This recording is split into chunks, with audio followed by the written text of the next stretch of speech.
Saya Ariel Noah. Jangan lupa kalian subscribe channel ini ya. Channel Karam Kali Aja Seram. Jangan lupa juga kalian like, komen, dan share. Terima kasih ya. Bye-bye.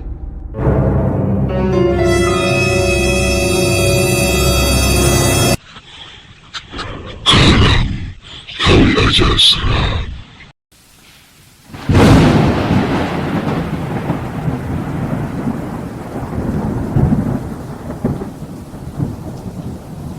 Selamat datang di channel Karam Kali Aja Seram, podcast horor yang gak cuma bikin bulu kuduk merinding, tapi juga bikin kamu susah untuk memejamkan mata, walau mungkin dengan sedikit rasa takut.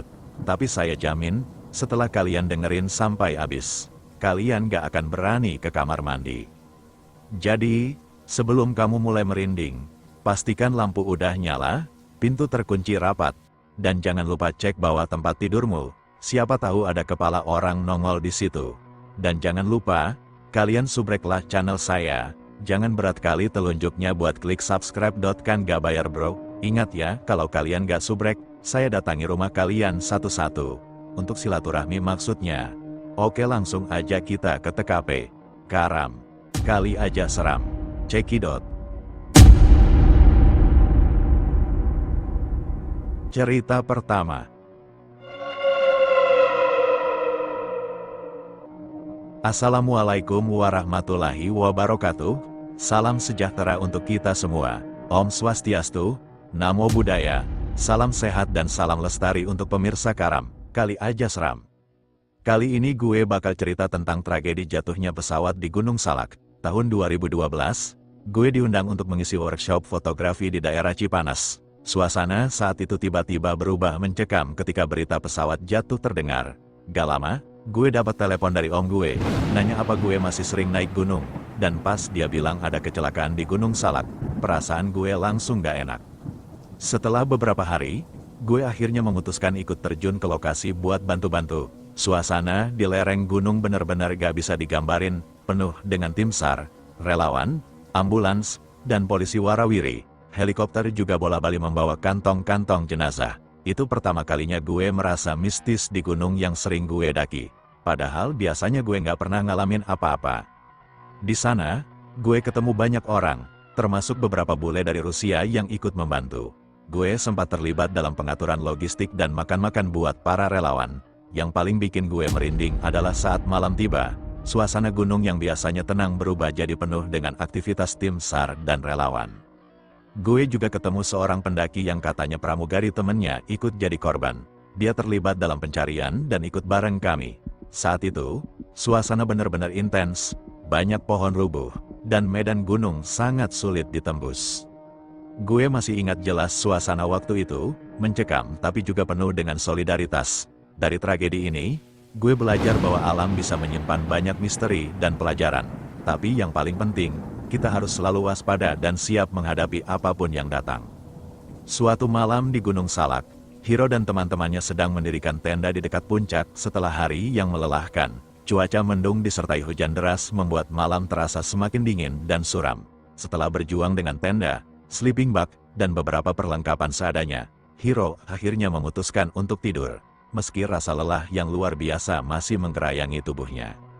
Saat hampir terlelap, Hiro merasakan sesuatu yang aneh. Tiba-tiba, ia mendengar suara langkah kaki mendekat.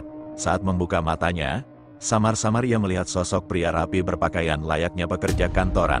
Pria itu mengenakan dasi dan jas, berjalan dengan tenang, lalu menghilang ke arah puncak. Merinding, Hiro berusaha meyakinkan dirinya bahwa itu hanya bayangan atau ilusi. Namun, saat pagi menjelang, kejadian aneh itu masih membekas di pikirannya. Di sekitar tenda, teman-temannya juga mengeluh tentang suara-suara aneh dan bayangan yang tidak jelas semalaman. Salah satu dari mereka bahkan mengaku melihat seorang pria berpakaian serupa, berdiri di kejauhan, hanya diam memperhatikan. Mereka mulai mengaitkan kejadian itu dengan kisah mistis yang sering terdengar tentang Gunung Salak, terutama mengenai kecelakaan pesawat yang pernah terjadi di sana beberapa tahun lalu. Banyak orang percaya bahwa tempat itu menyimpan energi dan kehadiran makhluk gaib. Saat akhirnya mereka turun gunung, Hiro tak bisa berhenti memikirkan kejadian semalam. Di tengah perjalanan, mereka berhenti di sebuah warung di kaki gunung untuk beristirahat. Di sana, pemilik warung, seorang pria tua, bertanya kepada Hiro, "Kamu tidur di makom ya semalam?" Banyak orang yang nggak sadar. Tempat itu sering didatangi oleh arwah para korban. Hiro terdiam, seketika seluruh cerita semalam mulai terhubung dalam benaknya. Mungkinkah sosok pria berkemeja yang ia lihat adalah salah satu korban yang mencari jalan pulang? Cerita ini tetap menjadi misteri bagi Hiro, tetapi satu hal yang pasti, ia tak akan pernah melupakan malam mistis di Gunung Salak.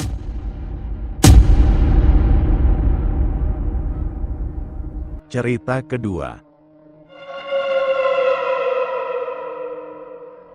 Hantu di sekolah. Pada pertengahan tahun 2006, aku mengalami pengalaman yang sulit dijelaskan selama 3 bulan berturut-turut di sekolah. Anehnya, hanya aku yang merasakannya, murid lain sepertinya tidak diganggu sama sekali. Mungkin karena aku yang selalu datang paling pagi, sekitar pukul 6, padahal jam masuk sekolah pukul 7.15. Jarak dari rumah ke sekolah cukup jauh, sekitar 8 km, jadi aku harus berangkat lebih awal. Sekolahku terletak di Jakarta Utara, tepat di pinggir jalan raya. Setiap pagi, aku naik angkot, dan biasanya disambut oleh satpam yang sudah hafal betul jam kedatanganku. Setelah menyapa satpam, aku langsung naik ke lantai 3, tempat kelasku berada. Sekolah ini memiliki 3 lantai. Lantai pertama untuk kelas 1, lantai kedua untuk kelas 2, dan lantai 3 untuk kelas 3. Saat itu, aku sudah di kelas 3, jadi setiap hari aku harus naik ke lantai 3. Pada pagi itu, tidak seperti biasanya, aku melihat seorang siswi di tangga menuju lantai 3. Dia tampak asing, dengan seragam yang terlihat lusuh, seperti murid pindahan dari desa. Awalnya aku tidak berpikir aneh-aneh, mungkin dia murid baru. Aku mengikutinya naik tangga dengan jarak sekitar 3 meter di belakangnya. Setelah sampai di lantai 3, dia berjalan ke arah kelas 34, 35, dan 36, yang merupakan kelas-kelas di sepanjang koridor itu. Aku mulai merasa aneh ketika dia berhenti di depan kelas 35. Siswi itu pelan-pelan masuk ke kelas. Karena penasaran, aku mengintip melalui jendela. Tapi anehnya, kelas itu kosong, tidak ada siapapun di dalam. Aku mencoba berpikir positif, mungkin dia duduk di tempat yang tidak terlihat dari jendela. Tapi rasa penasaran memaksaku untuk membuka pintu kelas 35 dan memastikan. Saat aku membuka pintu, kelas itu benar-benar kosong. Tidak ada orang sama sekali. Padahal, aku jelas-jelas melihat dia masuk ke dalam kelas. Aku mulai merasa ada yang tidak beres. Aku cepat-cepat menutup pintu kelas dan bergegas turun kembali ke lantai bawah. Namun, baru beberapa langkah dari depan kelas 35, aku mendengar suara tangisan pelan dari arah belakangku. Suara itu begitu jelas, seperti seorang perempuan menangis sesegukan di dekat telingaku. Aku langsung berhenti, kaku, tidak berani menoleh atau bergerak. Suara itu terus terdengar, membuat bulu kudukku merinding. Akhirnya, aku memberanikan diri untuk turun dari tangga dengan langkah cepat, bahkan hampir berlari. Ketika sampai di bawah, aku masih merasa gemetar, tidak percaya dengan apa yang baru saja aku alami. Itu adalah teror pertama yang aku rasakan di sekolah. Dan sayangnya, itu baru permulaan. Aku akan menyusun cerita ini supaya lebih mudah dipahami. Tata bergegas turun menuju lantai dasar rumah sakit, dengan napas tersengal-sengal karena lari. Di sana, dia bertemu seorang security berambut keriting yang sedang bertugas. "Mas, tadi ada siswa atau siswi yang sudah sampai duluan nggak?" tanya Tata dengan cemas. Security-nya mengernyitkan dahi. "Nggak ada tuh, kamu yang pertama, tadi cuma ada Farizal doang yang udah duluan." "Oh, gitu," Tata merespons sambil menelan ludah. Ia merasa aneh karena Dava, temannya, seharusnya sudah sampai lebih dulu. "Boleh saya numpang duduk di sini dulu ya, Mas, nunggu orang." Ia tidak berani menceritakan apa yang baru saja ia alami, tetapi rasa takut masih menguasainya. Setelah sekitar setengah jam menunggu, akhirnya temannya datang, dan Tata merasa cukup berani untuk kembali ke kelas, walaupun saat itu sudah jam 6.45 pagi. Itu adalah kejadian pertama yang Tata alami di sekolah. Seumur hidupnya, dia belum pernah merasakan hal seperti itu. Namun, 2 minggu kemudian, teror mulai terasa lebih nyata. Waktu itu, Tata ikut kegiatan ekskul paduan suara dan sedang menjalani gladi resik di aula lantai dasar. Para anggota paduan suara yang terdiri dari siswi-siswi meminta Tata untuk memotret mereka dengan kostum baru yang akan mereka kenakan di pentas esok harinya. Tata, yang membawa kamera digital dengan kualitas lebih baik daripada kamera HP pada masa itu, setuju untuk memotret mereka. Setelah memotret beberapa pose, Tata berjanji akan mencetak foto-foto itu di tempat cuci cetak foto malam harinya. Malam tiba, dan Tata mulai memeriksa foto-fotonya. Dari semua foto, ada satu yang membuat darahnya berdesir.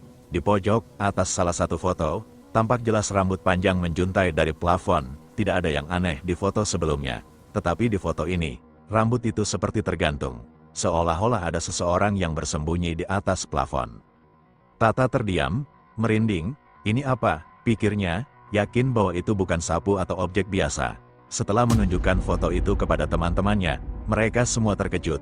Rambut itu bukan imajinasi. Sosok tak terlihat yang menyeramkan muncul di foto tersebut.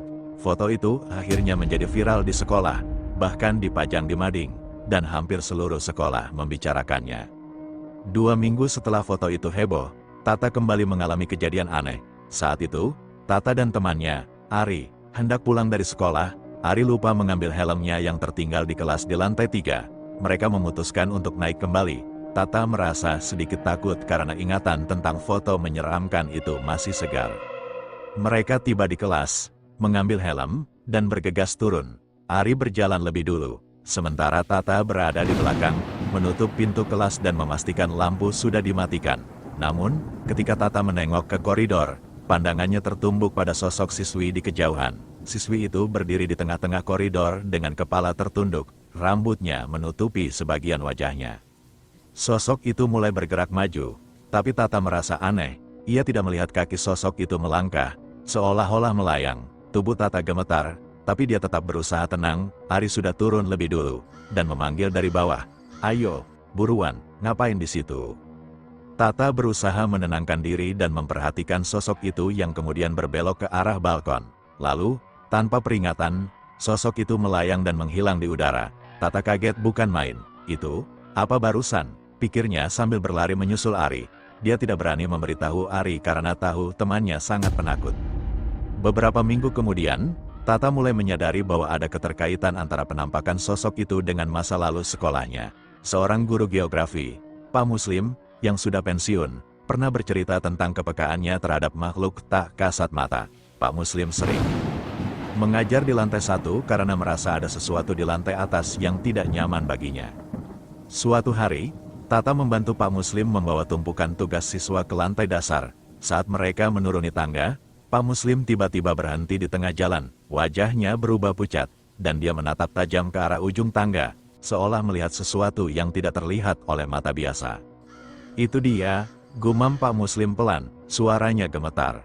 Tata tidak tahu apa yang dilihat oleh Pak Muslim.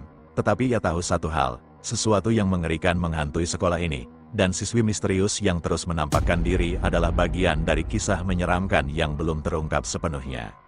Aku sedang berjalan pulang melewati koridor sekolah yang sunyi, membawa beberapa buku. Saat itu, suasana agak aneh, sepi, dan angin berhembus pelan. Tidak ada yang lewat, meski biasanya pada jam-jam ini masih banyak orang di sekitar. Aku tidak memperhatikan apapun sampai tiba-tiba sekelebat bayangan hitam muncul, berlari kencang ke arahku. Bayangan itu begitu cepat, seperti menerjang tubuhku. Rasanya anginnya kencang sekali, bahkan aku sempat terhuyung ke belakang. Saat itu bulu kudukku langsung merinding. Aku terdiam, kaki bergetar. Bayangan hitam itu lewat, menyisakan aroma yang aneh. Bau wangi bunga melati menyelimuti udara, tapi entah kenapa malah membuat suasana semakin mencekam. Aku akhirnya berjalan lagi, mencoba mengabaikan pengalaman barusan. Sampai di ruang guru, aku bertemu Pak Muslim, guru yang biasa aku ajak bicara. Tapi anehnya, begitu aku hendak pamit, Pak Muslim tiba-tiba bertanya, "Kamu tadi lihat sesuatu?" "Ya." Aku terdiam, bingung. "Iya, Pak, ada bayangan hitam lewat kencang banget," jawabku pelan. Pak Muslim tersenyum kecil. "Kamu tahu nggak, siapa itu?" Aku menggeleng, meski rasa penasaran mulai memenuhi pikiranku. Pak Muslim pun mengajak aku duduk, seakan siap untuk berbagi cerita yang lebih dalam. Jadi begini, Pak Muslim mulai bercerita, bayangan itu mungkin adalah sosok yang dulu sering muncul di sekolah ini. Dia adalah seorang siswi yang meninggal tragis setelah lulus beberapa tahun lalu. Aku makin penasaran. Ternyata, menurut Pak Muslim, sosok itu adalah seorang siswi yang dekat dengannya. Sebut saja namanya Eneng. Dia dulu adalah murid di kelas 35. Dan punya hubungan dekat dengan Pak Muslim, bahkan sering curhat tentang kehidupannya. Satu hari, Eneng datang ke Pak Muslim, memberitahukan bahwa dia hamil. Keadaannya sulit karena pacarnya, seorang mahasiswa, tidak mau bertanggung jawab. Pak Muslim, yang sangat peduli padanya, berjanji akan membantu dan menjaga rahasianya sampai dia lulus. Selama kehamilannya, anehnya perut Eneng tidak terlihat besar, meskipun dia sudah hamil 7 bulan. Semua tampak berjalan normal sampai hari kelulusannya tiba. Setelah acara kelulusan, Eneng dijemput pacarnya, seperti biasa, dengan motor di depan gerbang sekolah. Namun, tak jauh dari gerbang, motor mereka ditabrak bus. Eneng meninggal di tempat, sementara pacarnya hanya mengalami luka ringan. Setelah kecelakaan itu, sosok Eneng sering terlihat di sekitar sekolah, terutama di tempat-tempat yang dulu sering dia lewati. Setelah mendengar cerita itu, aku merasa ngeri sekaligus bingung.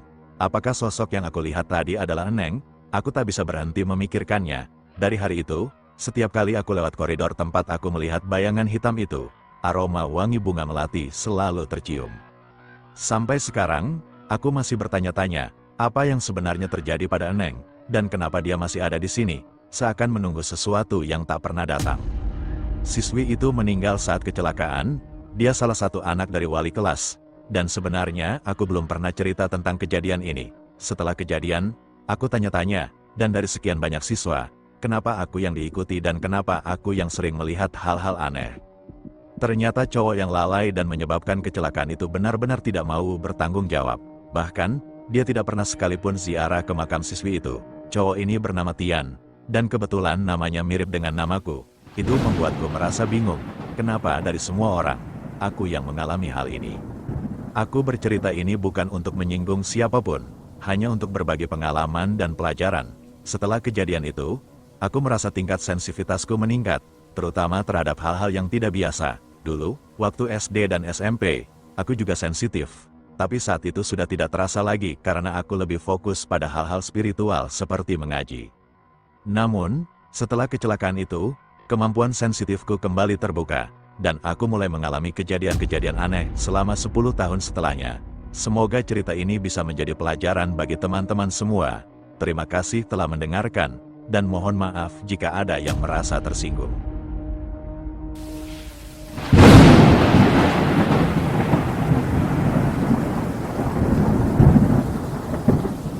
Cerita ketiga.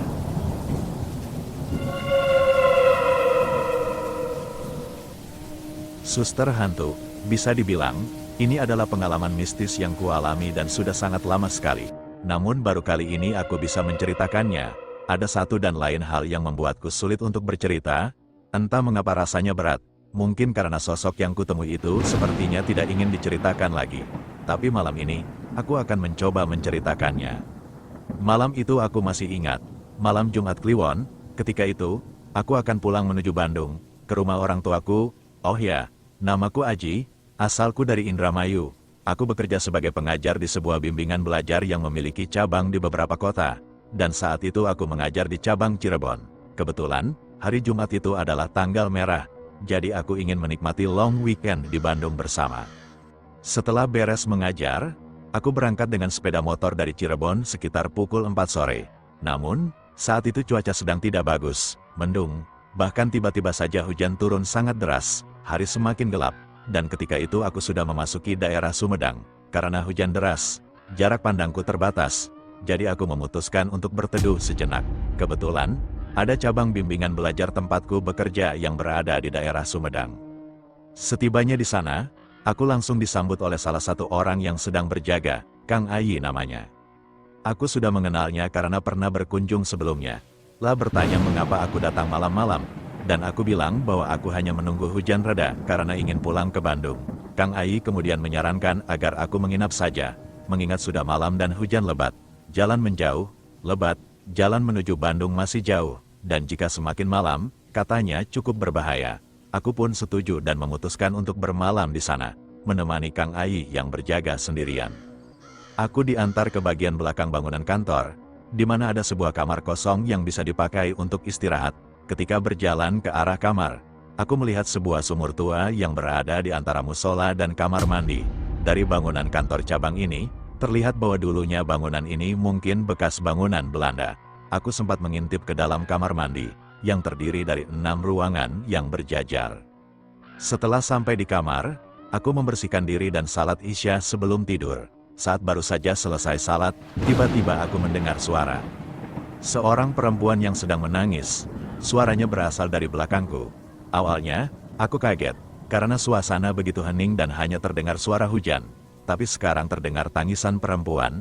Ketika kulihat ke belakang, tidak ada apa-apa. Suara itu juga tiba-tiba hilang. Aku tak mau ambil pusing dan memutuskan untuk tidur. Kamar itu cukup nyaman. Dengan kasur yang sudah tersedia, suara hujan yang menimpa genteng membuatku cepat terlelap.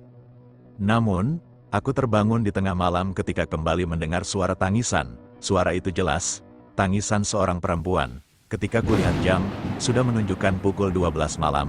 Dalam keadaan setengah sadar, aku duduk di tempat tidur, mengucek mataku, dan tiba-tiba aku melihat sosok perempuan berdiri depan pintu kamarku.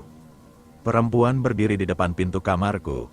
Rambutnya sebahu, memakai pakaian putih seperti suster, wajahnya pucat, dan matanya tertutup. Lah menangis, tapi tanpa air mata, dan yang membuatku semakin takut, sosoknya tidak menapak di lantai, melainkan melayang sekitar 30 cm di atas tanah. Aku sangat ketakutan, lalu berpura-pura tidak melihatnya dan kembali membaringkan tubuhku. Suara tangisnya masih terdengar, tapi aku berusaha menutupi diriku dengan selimut, menutup telingaku agar tidak mendengar suara itu. Namun, tiba-tiba, suara gedoran keras terdengar dari arah pintu, seolah seseorang memaksa masuk. Suara tangisnya berubah menjadi teriakan histeris. Aku sangat ketakutan. Pintu terus digedor, diiringi suara langkah kaki yang semakin mendekat ke arahku. Lalu, aku merasakan sesuatu memegang pundakku, menarik selimutku. Dengan ketakutan, aku membalikkan tubuhku dan melihat sosok perempuan itu tepat di depanku. Matanya melotot ke arahku, dan dari mulutnya keluar cairan aneh. Dia tampak seperti tersiksa, mengeluarkan suara menyeramkan. Aku berteriak sekencang-kencangnya hingga Kang Ai masuk ke kamar. Lah membopongku keluar dari kamar itu. Setelah cukup tenang, aku menceritakan apa yang terjadi pada Kang Ai. Ia membenarkan bahwa di tempat itu memang sering terlihat sosok perempuan yang berpakaian seperti suster atau perawat. Dulu, katanya, perempuan itu adalah perawat di bangunan ini. Dan rumor mengatakan bahwa ia bunuh diri di tempat ini. Mendengar cerita itu, jantungku terasa lemas. Wajah perempuan itu terus menghantui.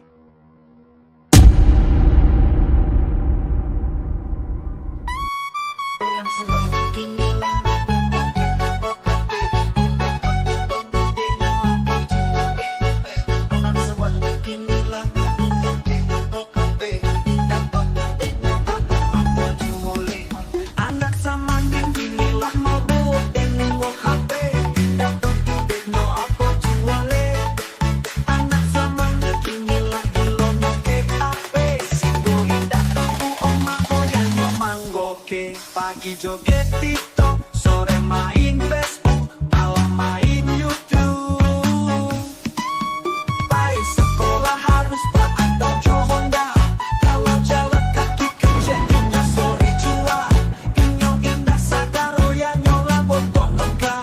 Gara-gara cantik untuk bayung-bayu sekolah. Oi oi oi, sadarlah kalian. Jangan ikuti kawan. Ingatlah anak, oh ya kalian, lancar condong dan mengikyukan kalian. Oh yo, oh sadar kalian, jangan, jalalah teangan. Ingatlah akan masuk korban yang akan kalian asuhkan.